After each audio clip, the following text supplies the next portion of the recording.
Kumusta na tayong lahat mga kareyna? Sana ay nasa mabuti tayong lahat na kalagayan.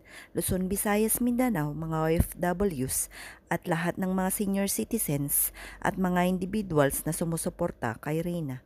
Mga kareyna, medyo nakakakaba na balita dahil nga may inupload si Mama Roda sa kanyang Facebook na talaga namang makikita natin ang anino na kanyang inupload sa kanilang pintuan or sa kanyang pintuan na kung saan ay tila ba itong humihingi ng panalangin at proteksyon para sa kanila dahil nga sa anino or nagtatambay na tao sa kanilang pintuan.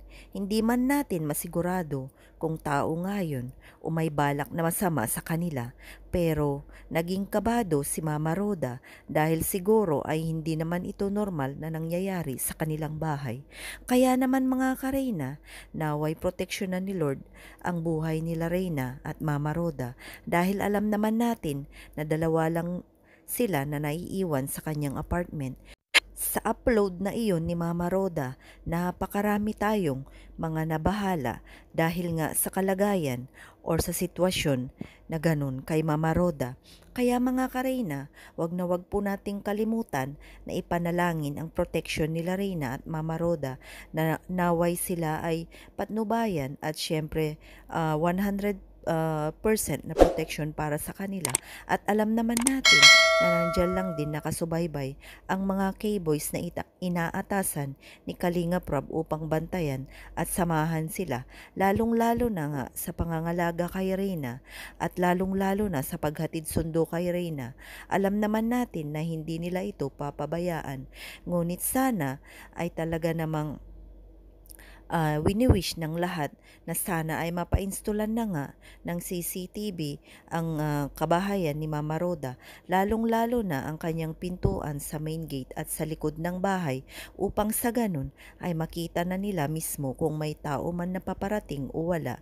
At marami ring nagsasabi na sana ay lumipat na sila Mama Roda ng kanilang bahay dahil lingid naman sa kahalaman ng lahat ay marami nang nakakakilala sa kanila at syempre saan mang lupalop ng mundo ay kilala na nga natin si Reyna at lalo pa sa ngayon na napakarami ng supporters at napakarami ng nakakakilala kila Mama Roda at Reyna na kung saan ay sila-sila na lang ang nakatira sa kanyang bahay dahil nga lumipat na rin si One TV. Kaya naman, sana ay may isa rin sana raw na lalaki na kasama nila Mama Roda na mag-stay sa kanyang bahay. Ano sa palagay nyo mga kareyna? Sana ay makapag-iwan kayo ng inyong kaunting opinion at inyong mga komento sa aking munting channel. Salamat sa inyong pagtangkilik at salamat sa mga nag-subscribe sa aking munting channel. At sana wag nating kalimutan ang channel ni Mama Roda at ni Kalinga Prab na kung saan sila talaga ang pangunahing nangangalaga or nag-aalaga kay Reyna. At sa lahat ng sponsors, lahat ng mga individuals, lahat-lahat na supporters ni Reyna, maraming salamat sa ating lahat.